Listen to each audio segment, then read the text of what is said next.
శ్రీ గురుభ్యో నమః. శ్రీమాత్రే నమః. మా భక్తి టీవీని ప్రోత్సహిస్తున్నటువంటి మా ప్రేక్షకులందరికీ ధన్యవాదాలు తెలియజేస్తూ 1 మార్చ్ నుంచి 7 మార్చ్ వరకు గల కాలానికి రాశి ఫలితాలు ఎలా ఉన్నాయో తెలియచెప్పుకుందాము. ముందుగా గ్రహస్థితులు. వక్రించిన గురువు గారు మిథున రాశిలో, అలాగే చంద్రుడు కర్కాటక రాశిలో, కేతువు గారు సింహ రాశిలో, రవి శుక్ర కుజ రాహు బుధ 5 గ్రహాల యొక్క కలయిక కుంభరాశిలో, శని గారి యొక్క స్థితి సంచారము మీనరాశిలో జరుగుతూ ఉండగా వారాంతంలోకి వెళ్ళేటప్పటికీ శుక్రాచార్యుల వారు మీనరాశిలోకి వెళ్ళిపోయి ఉచ్చ పొందారు. ఇక కుజ రాహు రవి బుధ ఈ 4 గ్రహాలు కుంభరాశిలోనే సంచరిస్తూ ఉన్నాయి. చంద్రుని యొక్క స్థితి సంచారము తులారాశిలో సంచరిస్తూ ఉంది. గ్రహ సమ్మేళనాల విషయానికి వస్తే మనకి వారాంతంలో శుక్రాచార్యుల వారు శనితో కలిసి ఉన్నారు. కానీ వారం ప్రారంభంలో 5 గ్రహాల కలయిక అంటే పంచగ్రహ కూటమి ఏర్పడి ఉంది. ఈ పంచగ్రహ కూటమి వల్ల కొన్ని రాసుల వాళ్ళకి కొంచెం బాగుంటుంది, అన్ని రాసుల వాళ్ళకి బాగుంటుంది అని చెప్పడానికి అయితే లేదు. ఇది కొంచెం ఇబ్బందికరమైనటువంటి గ్రహస్థితే ఈసారి. ఎందువల్ల శుక్రాచార్యుల వారు రాహుతో ఉన్నారు, కుజుడు రాహుతో ఉన్నారు, రవి రాహుతో ఉన్నారు, బుధుడు కూడా రాహుతో ఉన్నారు. అంటే ఈ రాహుతో ఇన్ని గ్రహాలు కలవడం అనేది అవడానికి అది పంచగ్రహ కూటమి అయినప్పటికీ కూడా చర్మానికి సంబంధించిన ఇబ్బందులు, రక్తానికి సంబంధించిన ఇబ్బందులు, అలాగే వైవాహిక జీవితంలో ఇబ్బందులు, వివాహేతర సంబంధాలలో ఇబ్బందులు, సర్పదోషానికి సంబంధించిన ఇబ్బందులు, పితృవంశ దోషానికి సంబంధించిన ఇబ్బందులు, ఇన్ని రకాలు కనిపిస్తూ ఉన్నాయి.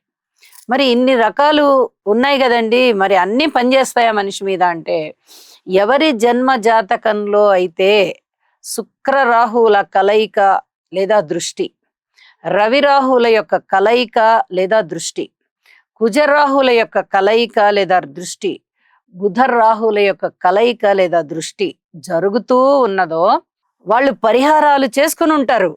ఈసరికే చేసుకుని ఉంటారు చాలా మంది. అలా చేసుకుని ఉన్న వాళ్ళు స్తోత్రపారాయణాలు చదవాలి.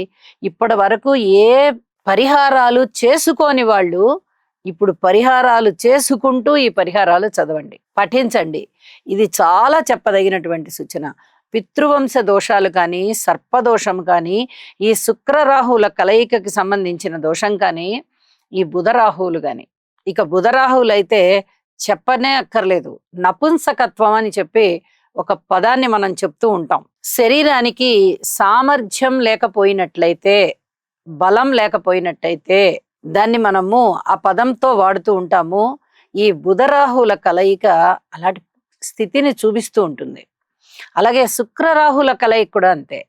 వైవాహిక జీవితంలో ఏమాత్రం భార్యాభర్తల మధ్య సంతృప్తి ఉండదు, అన్యోన్యత కూడా ఉండకుండా ఉండడానికి అవకాశం ఉంది. అలాగే ఈ కుజ శుక్ర కలయిక కూడా వివాహేతర సంబంధాలని సూచిస్తూ ఉంటుంది. ఇది కూడా మనిషి మీద ఒక విధమైనటువంటి ఏవగింపు కలిగేటట్టుగా, అంటే అన్యోన్యంగా ఉన్నవాళ్ళు ఆ అన్యోన్యతని వదిలేసి ఇలాంటి వాళ్ళతోనా మనం అన్యోన్యంగా ఉండేది అనిపించే విధంగా, అట్లాంటి ఏవగింపు కలిగే విధంగా కొన్ని సంఘటనలు వీళ్ళ కళ్ళకు కనిపిస్తాయి. అవి నిజమా, తాత్కాలికంగా అలా సృష్టించబడ్డాయా, లేకపోతే ఎవరన్నా నాటకీయంగా అలా మన ముందర నటన చేస్తున్నారా అనేది గ్రహింపు ఉండదు. అలాంటి పరిస్థితి ఎన్నైనా కనిపిస్తాయి, ఒకటి కాదు, అన్ని రకాలుగాను. తప్పనిసరిగా పరిహారాలు చేసుకోండి. పరిహారాలు జన్మజాతకాన్ని బట్టి కూడా చూసుకుని ఆ గాఢత ఎంత ఉంది అనేది చేసుకోవాలి. మనము గోచారం ప్రకారం అయితే తప్పనిసరిగా ఈ నవగ్రహ స్తోత్ర పారాయణాలు చేసుకోండి. నవగ్రహాలకి సంబంధించి హోమం చేసుకోండి. ఇది చాలా చాలా చెప్పదగినటువంటి సూచన. అలాగే వారాంతంలో శుక్ర శని గారులు కలుస్తున్నారు. ఇది కూడా అంత అనుకూలమైనటువంటి గ్రహస్థితి కాదు. అపోహలు పెరగడానికి, అన్యోన్యత తగ్గడానికి చాలా వరకు దోహదపడుతుంది. ఇది కూడా ఇలాంటిదే, శుక్ర రాహువుల లేదా శుక్ర కుజుల కలయిక లాంటిదే. కాబట్టి ఈ శుక్ర శని సంచార దోషం కూడా అని చెప్పి తెలియజేస్తూ ఉన్నాను. స్తోత్ర పారాయణాలు తప్పనిసరిగా చేయండి. ఇక దృష్టి విషయాలకు వస్తే, గురువు గారి నవమ దృష్టి మాత్రమే కుంభరాశి మీద పడుతోంది తప్ప మిగతా శని గారి దృష్టి రాసుల మీదే తప్ప రాసుల్లో గ్రహాలు లేవు కాబట్టి లేదు. గురువు గారి యొక్క దృష్టి కూడా అంతే. 5వ దృష్టి రాసులు లేవు, 7వ దృష్టి రాసులు లేవు. ఒక 9వ దృష్టి మాత్రమే రాసుల మీద ఉంది, కుంభరాశి మీద. అంటే మీరు ఇప్పుడు చెప్పుకున్నటువంటి పరిహారాలన్నీ చేసుకుంటే చాలా వరకు మీరు ఉపశమనం పొందుతారు అనేది ఇక్కడ మనకి చాలా స్పష్టంగా కనిపిస్తోంది. ఏ ఉపశమనం జరగకపోతే కొంచెం ఇబ్బందులు ఉండడానికి అవకాశం ఉంది అని చెప్పి ఇక్కడ మనం గ్రహించుకోవాలి. ఇది చెప్పదగినటువంటి సూచన. అలాగే కుజుని యొక్క దృష్టి, 4వ దృష్టి ఏ గ్రహాలు లేవు, 7వ దృష్టి కేతువు మీద ఉంది, మళ్ళీ 8వ దృష్టి ఏమి లేదు. ఈ కేతువు మీద ఉండడం ఆధ్యాత్మిక చింతనని బాగా పెంచుతుంది. అలాగే గురువు గారి యొక్క 9వ దృష్టి కూడా ఈ గ్రహాల మీద ఉంటున్న కారణం చేత దైవభక్తి బాగా పెరుగుతుంది. అందుకనే మీరు ఏ పరిహారం చేసుకున్నా కూడా చక్కగా ఆ పరిహారము ఆ దోషానికి పరిహరింపబడి మీకు అనుకూలమైన ఫలితాలు రావడానికి అవకాశం ఉంది. అందుకు ఈ గురువు దృష్టి ఎలా తోడ్పడుతుందో కుజుని యొక్క దృష్టి కేతువు మీద పడుతూ కూడా అలాగే తోడ్పడుతోంది అని చెప్పి తెలియజేస్తున్నాను.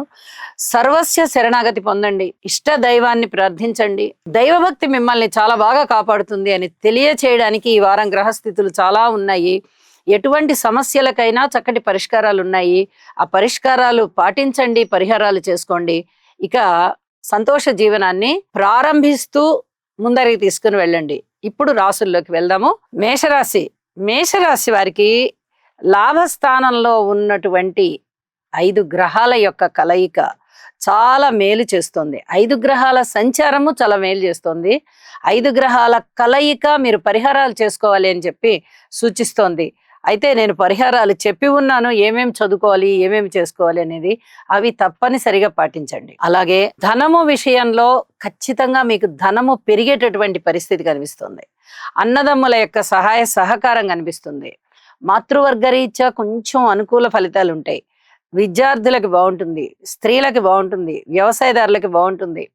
అలాగే కార్మికులు, కర్షకులు, నేత పని వారు, చేతి వృత్తుల వారు ఇత్యాది వారందరికీ కూడా కాయ కష్టం ఎక్కువగా కనిపిస్తుంది. సంతాన రీత్యా చాలా బాగుంది, కానీ పితృవంశ దోషం అనేది ఇక్కడ ఈ పంచమ స్థాన అధిపతి ఎప్పుడైతే రాహుతో కలిసి ఉన్నారో ఇది పూర్వజన్మలో చేసుకున్నటువంటి ఒక పాపానికి సంకేతం.